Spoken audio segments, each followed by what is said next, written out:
Assalamualaikum warahmatullahi wabarakatuh. Saya Nila Safila dari kelas 11 IPA 2, absen 24. Di sini saya akan melakukan presentasi ekonomi syariah di era modern, seperti perbankan Islam, asuransi, dan pegadaian Islam.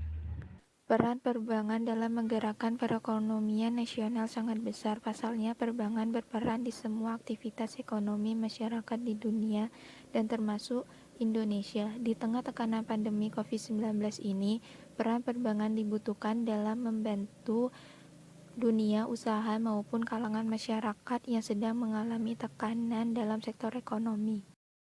Perbankan Islam. Menurut Undang-Undang Nomor 7 Tahun 1992 tentang Perbankan, bank adalah badan usaha yang menghimpun dana masyarakat dalam bentuk simpanan dan menyalurkan kepada masyarakat dalam rangka meningkatkan taraf hidup masyarakat. Bank bertujuan menunjang pelaksanaan pembangunan nasional dalam rangka meningkatkan pemerataan pertumbuhan ekonomi dan stabilitas nasional ke arah peningkatan kesejahteraan masyarakat. Bank-bank yang ada sekarang, baik bank umum, pemerintah maupun bank swasta dalam penyelenggaraannya menggunakan sistem bunga. Bank-bank yang menyelenggarakan usahanya dalam sistem bunga disebut bank konvensional.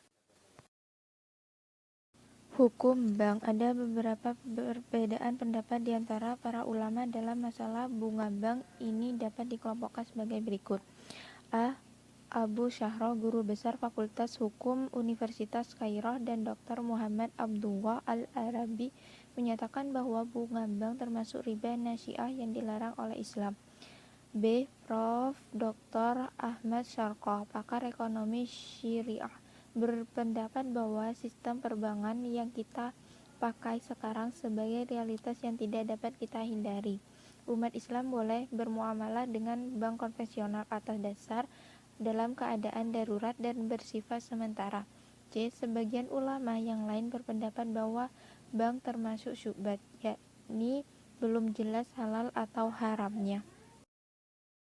Bank Islam atau bank syariah. Sebagai jalan keluarnya, umat Islam harus mendirikan bank Islam atau bank syariah, yaitu sebuah lembaga keuangan yang menjalankan kegiatan usahanya sesuai syariat Islam.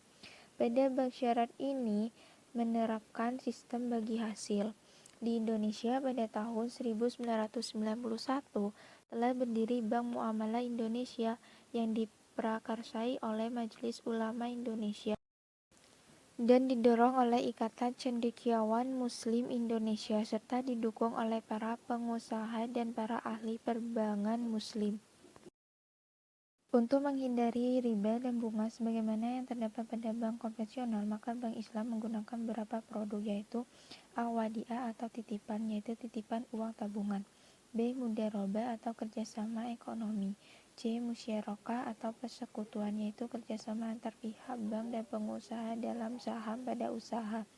D. Murabahah, yaitu jual beli barang dengan pertambahan harta atas dasar harta pembelian yang pertama secara jujur. E. Qardul Hasan, yaitu pinjaman yang baik atau lunak.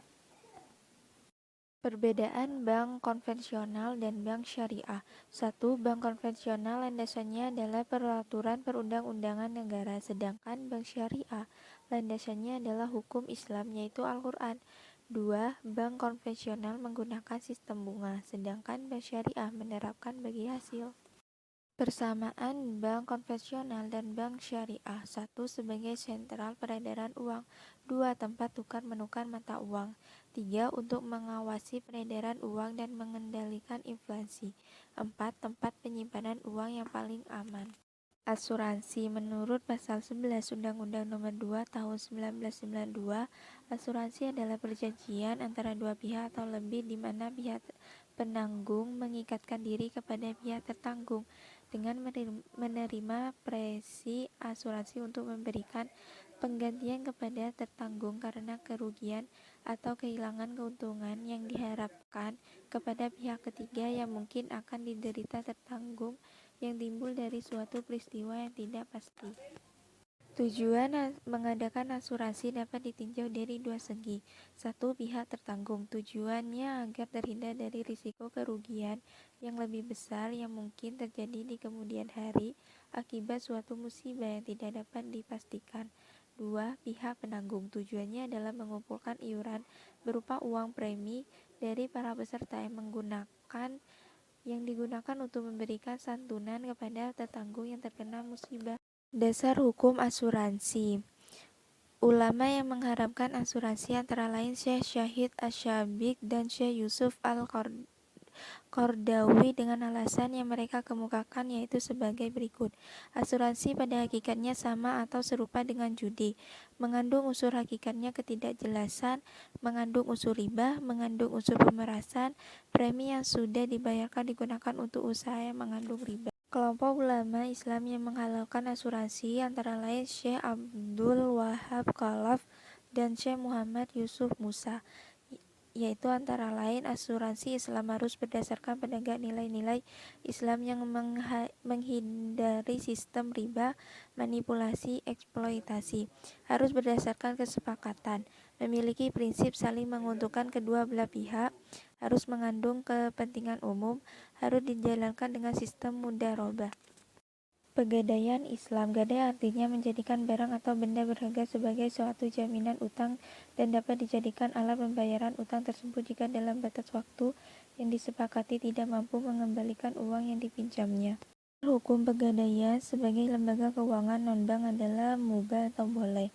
Di zaman Rasulullah, bahkan Rasulullah SAW sendiri pernah menggadaikan baju besi beliau kepada seorang Yahudi untuk keperluan hidup keluarganya.